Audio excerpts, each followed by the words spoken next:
Falo aqui em nome da Universidade Federal de São Paulo, Departamento de Ortopedia. Vou falar um pouquinho sobre a aposentadoria no futebol profissional. E a gente desenvolveu um estudo dentro da universidade, justamente falando sobre essa relação entre as lesões no joelho e a qualidade de vida após a aposentadoria nesses jogadores de futebol profissional aqui do Brasil. E o que nos chamava a atenção em relação a esse assunto é que na nossa vivência diária no ambulatório de futebol, minha, do Dr. Moisés e dos demais médicos, a gente notou que vários jogadores profissionais de futebol do Brasil, apesar da baixa idade, eles tinham uma incidência de dor importante no joelho e muitos deles, inclusive, já tinham realizado artroplastias de joelho e do quadril, apesar da baixa idade. Isso começou a chamar a atenção da gente dentro desse ambulatório e a gente resolveu pesquisar mais a respeito desse assunto. A partir disso, a gente foi em busca da literatura, onde a gente via que a prática de esportes hoje em dia está difundida em todo o planeta, principalmente em função dos benefícios que já se mostraram a favor dessa atividade, com uma melhor qualidade de vida e uma redução de risco de várias doenças, como doenças cardiovasculares, em função da prática do esporte. No entanto, a gente sabe que esses efeitos benéficos eles têm que ser equilibrados até certo ponto com as lesões, que no futebol profissional são até certo ponto inevitáveis. O futebol, como já foi dito, é o esporte mais popular do mundo, conta com 240 milhões de jogadores amadores e mais de 200 mil jogadores profissionais no mundo todo, sendo que a maioria deles são do sexo masculino ainda, embora o futebol feminino, como já foi dito, vem crescendo bastante nos últimos anos. A gente sabe que no futebol as regras, os regulamentos e o estilo de jogo eles são totalmente diferentes de todos os outros esportes. E que nos últimos anos, com a exigência física cada vez maior dentro do esporte, os atletas vêm buscando o limite máximo da capacidade física dele, com uma maior predisposição às lesões, principalmente as de sobrecarga nas articulações. Na literatura, a gente encontrou alguns estudos prévios baseados em questionários e também avaliação radiográfica, mostrando um aumento da incidência de osteoartrose nos ex-jogadores de futebol profissional, quando comparados à população normal. E também em outras articulações, como no quadril e também no tornozelo, com uma incidência maior de degeneração nessas articulações, quando comparado à população não profissional de futebol. A FIFA, nesse estudo de 2011, já mostrava essa preocupação, e dizia que a própria literatura atual relacionando essa degeneração das articulações, principalmente do joelho, com o futebol ainda era bastante pobre e que ainda precisava se esgotar mais. E procurando a literatura, nós não encontramos nenhum estudo relacionando essa degeneração do joelho com qualidade de vida, principalmente utilizando o exame mais específico e sensível, que era a ressonância magnética. Baseado nisso, a gente fez um estudo cujo objetivo era determinar a prevalência de osteoartrose no joelho de um grupo de ex-jogadores profissionais aqui do Brasil e o impacto, principalmente, dessas lesões na qualidade de vida desses atletas após a aposentadoria. A gente fez esse estudo transversal controlado, que foi um período de janeiro de 2011 a dezembro de 2012, onde a gente pegou 27 ex-jogadores profissionais de futebol aqui do Brasil e 30 voluntários de diversas áreas de atuação, não sendo profissionais. Todos eles eram do sexo masculino. A gente recrutou esses ex-atletas profissionais numa associação de ex-jogadores de futebol profissional aqui do país e os controles foram recrutados nos diversos setores do nosso campus universitário, sendo que esses membros do grupo controle eles eram de diversas ocupações profissionais. Na avaliação, a gente aplicou um protocolo de pesquisa, onde a gente coletava uma série de informações. Junto com isso, a gente aplicou a escala visual analógica de dor para o joelho e questionários específicos do joelho, o KOS, e de qualidade de vida, o SF36. Em termos de exames, a gente realizou uma radiografia bilateral com carga desses joelhos e também a ressonância magnética bilateral. Na radiografia, todas elas foram feitas da mesma maneira, com incidências AP e perfil com carga, além do axial de patela e Rosenberg. A radiografia ela foi classificada para osteoartrose pela classificação de King e Lawrence, conhecida por todos, e que a presença de osteoartrose era considerada positiva quando a classificação era igual ou superior a 2. A ressonância magnética foi realizada em todos os jogadores seguindo o mesmo protocolo, sendo que depois as imagens foram analisadas por um radiologista com mais de 10 anos de experiência na avaliação de imagens musculoesqueléticas de maneira cega, onde ele utilizava essa escala do WORMS, que é o Whole Organ Magnetic Resonance Image Score, que é um método de avaliação global da articulação do joelho para a osteoartrose, onde ele avaliava todas as estruturas e determinava de maneira objetiva notas para essas estruturas, dando um score final que variava de 0, quando o ex-atleta não tinha, ou o controle não tinha nenhuma lesão, e 332, que seria a nota máxima possível. Para determinar o número de atletas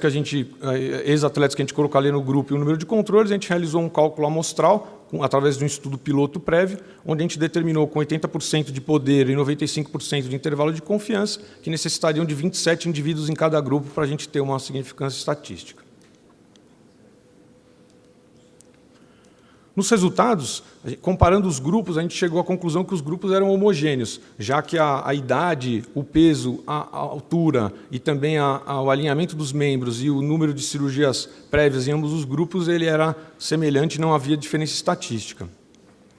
Baseado nisso, a gente passou por uma análise mais específica. Analisando a radiografia, através da classificação de Kingren e Lawrence, a gente notou que no membro não dominante, ou seja, no membro de apoio, existia diferenças em relação à osteoartrose encontrada radiograficamente entre os grupos.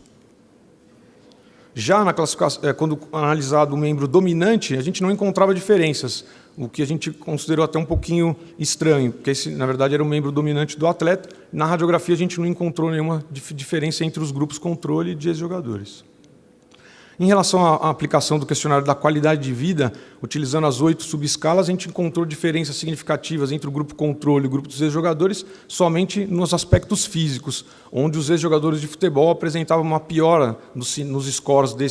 dessa subescala quando comparado ao grupo controle. Os demais subescalas todas mantinham uma igualdade e não tinham significância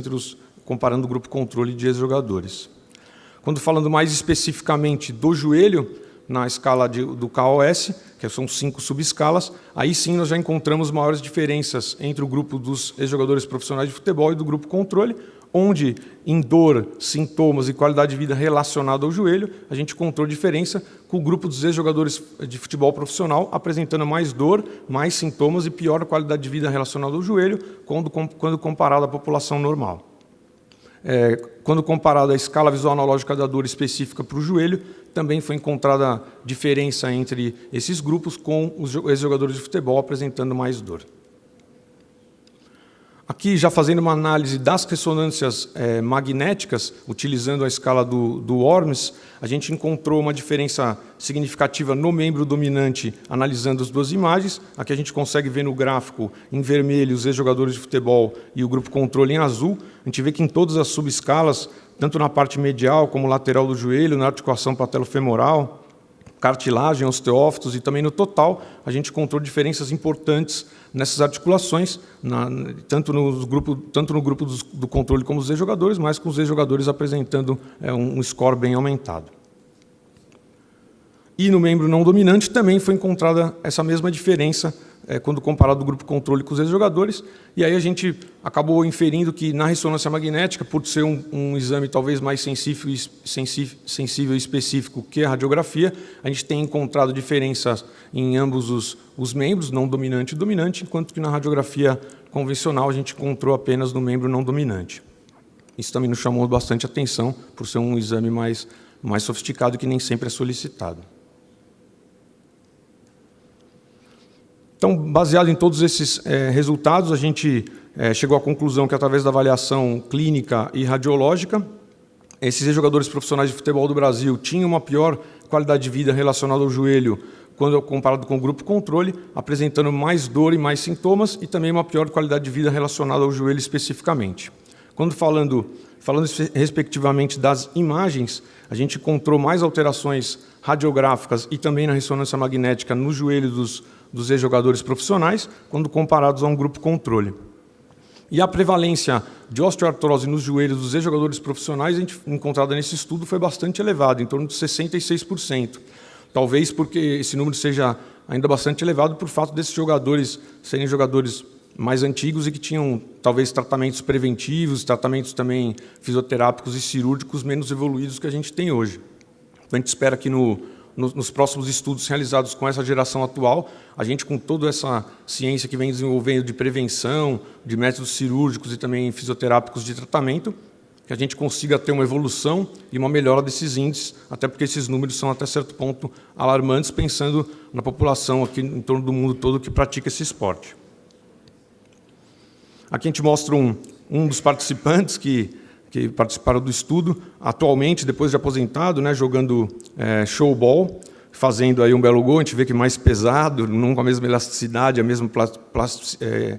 plástica que tinha na época de jogador, mas que continua se virando aí, fazendo seus golzinhos. Nesse estudo, inclusive, a gente viu que 80% desses nossos ex-atletas, eles continuam praticando futebol atualmente, mesmo com dores e com todas as dificuldades que a gente viu, porque eles não conseguem se livrar do esporte, né? E vários jogadores desses já atuam no showball, atuam no Master,